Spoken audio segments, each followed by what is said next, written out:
Baik, Assalamualaikum warahmatullahi wabarakatuh. Selamat pagi, siang, dan malam pada rekan semua dan juga dosen pengampu. Kami dari kelompok Bedwetting yang beranggotakan 9 orang akan membedah mengenai konteks bedwetting itu seperti apa.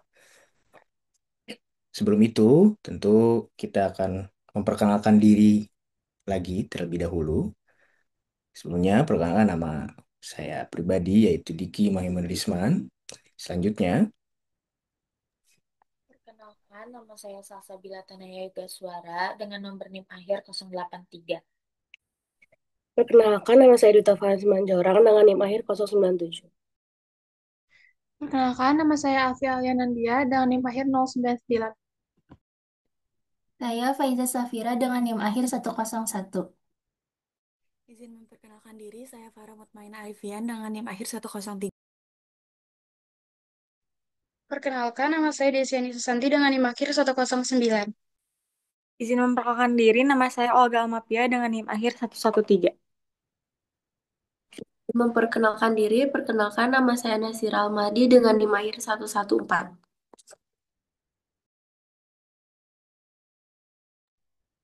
baik, selanjutnya akan dilanjutkan oleh rekan saya. Persilakan. Baik, di sini ada bedwetting atau bisa disebut mengompol. Bedwetting atau nocturnal enuresis dijelaskan sebagai keluarnya urin secara tidak disengaja saat tidur, terutama pada anak-anak yang seharusnya sudah memiliki kontrol kandung kemih. Ini merupakan masalah umum yang sering kali disebabkan oleh keterlambatan perkembangan stres atau faktor genetik dan bukan karena kemauan anak.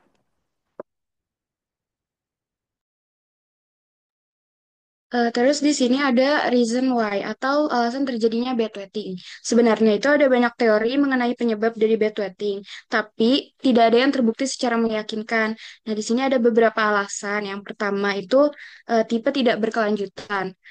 Penyebabnya ini seringkali tampak sebagai beberapa tekanan eksternal atau adanya krisis emosional yang membuat anak menjadi cemas, seperti kelahiran saudara baru atau adik, penyakit fisik, dan pindah rumah. Yang kedua, ada keterlambatan kematangan, yaitu kelambatan fisiologis dari mekanisme pengendalian kandung kemih. Yang ketiga, ada keterlambatan perkembangan, yaitu perkembangan yang berinteraksi dengan kebiasaan pelatihan toilet yang tidak adaptif atau kurangnya toilet training. Yang terakhir itu ada faktor medis, yaitu adanya infeksi saluran kemih.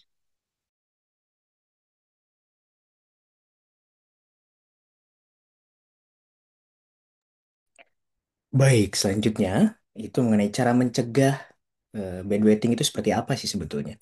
Ada dua poin yang kami eh, masukkan di sini, yaitu yang pertama, hindari memperlakukan anak karena sebetulnya mengompol dan menghukum terlalu keras.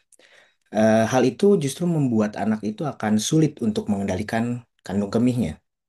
Yang kedua, yaitu diusahakan tidak memaksakan anak untuk latihan mengontrol kantung kemih sampai anak menunjukkan kesiapan. Jadi salah satu tanda-tanda kesiapannya biasanya muncul pada usia sekitar 18 hingga 24 bulan.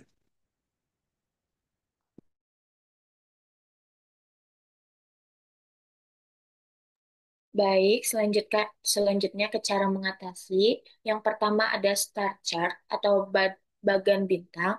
Jadi minta anak untuk mencatat wet night atau mengompol dan dry night, tidak mengompol. Nah, lalu diberi bintang emas dan reward pada sebuah bagan bintang. Saat menjanjikan dry night, berikan kepada anak tujuan yang spesifik untuk mencapai untuk apa yang dicapai dan hadiah yang menyenangkan.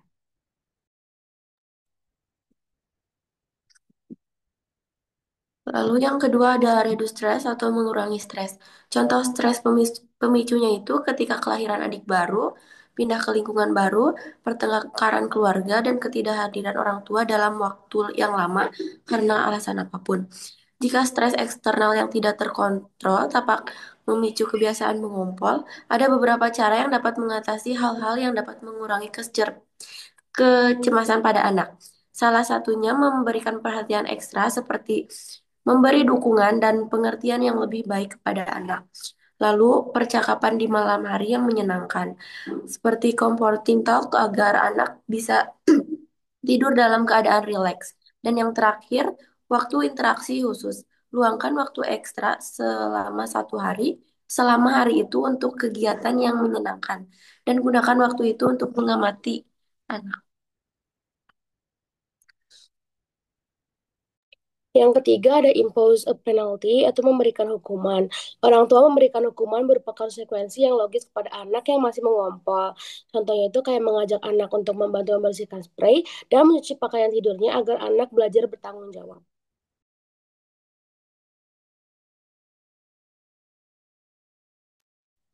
Selanjutnya ada retain urin atau menahan urin. Penelitian menunjukkan bahwa anak yang sering mengompol tidak mampu menahan jumlah urin yang normal di kantung kemih. Bentuk pelatihannya yaitu yang pertama ada retention training. Latihan ini latihan ini itu menahan urin untuk memperbesar kapasitas kantung kemih dan memperkuat otot pengendali urin. Nah, anak diminta untuk menahan kantung kemihnya.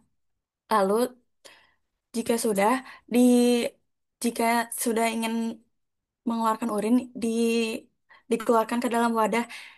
Apabila anak sudah mampu menahan hingga 12 sampai 14 ons, maka kemungkinan besar kebiasaan mengopolnya akan berkurang atau berhenti.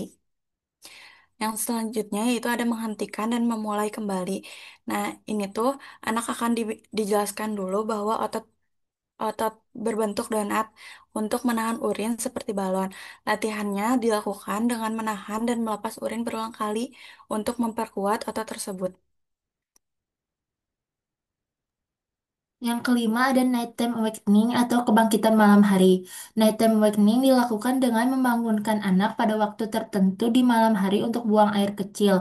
Sesuai pola waktu biasanya anak mengompol. Hal ini untuk melatih anak agar terbiasa bangun dan pergi ke toilet sendiri saat ingin buang air kecil di malam hari. Langkah-langkahnya yang pertama, tentukan waktu anak biasanya mengompol, misalnya 2 jam setelah tidur. Kedua, atur alarm agar berbunyi di waktu tersebut. Ketiga, saat alarm berbunyi, bangunkan anak dan ajak ke toilet. Nah, kemudian jika anak berhasil tidak mengompol 7 malam berturut-turut, majukan alarm 1 jam lebih awal. Yang kelima, lakukan bertahap dari 2 jam, kemudian ke 1 jam, ke 45 menit, sampai ke 30 menit, sampai anak bisa bangun sendiri tanpa alarm. Selanjutnya yang terakhir itu Bell and Pad Method. Nah, metode Bell and Pad ini digunakan untuk melatih anak agar secara otomatis bangun ketika merasakan dorongan untuk buang air kecil. Metode ini berlandaskan prinsip classical conditioning, yaitu proses pembelajaran melalui asosiasi antara dua rangsangan. Dalam hal ini, sensasi kandung kemih, penuh, dan bunyi alarm. Nah, cara kerjanya itu yang pertama anak tidur di atas alas atau pad yang sensitif terhadap kelembapan. Yang kedua, ketika anak mulai mengompol, sensor pada pad mendeteksi kelembapan. Ketiga, sensor akan mengaktifkan alarm atau bel bisa berupa bunyi keras, getaran, atau lampu yang menyala. Yang keempat, alarm membangunkan anak dan anak diajak segera ke kamar mandi untuk menyelesaikan buang air kecil. Yang kelima, lama-kelamaan anak akan belajar mengenali sensasi ingin buang air kecil sebelum alarm berbunyi, lalu bangun sendiri tanpa bantuan alarm.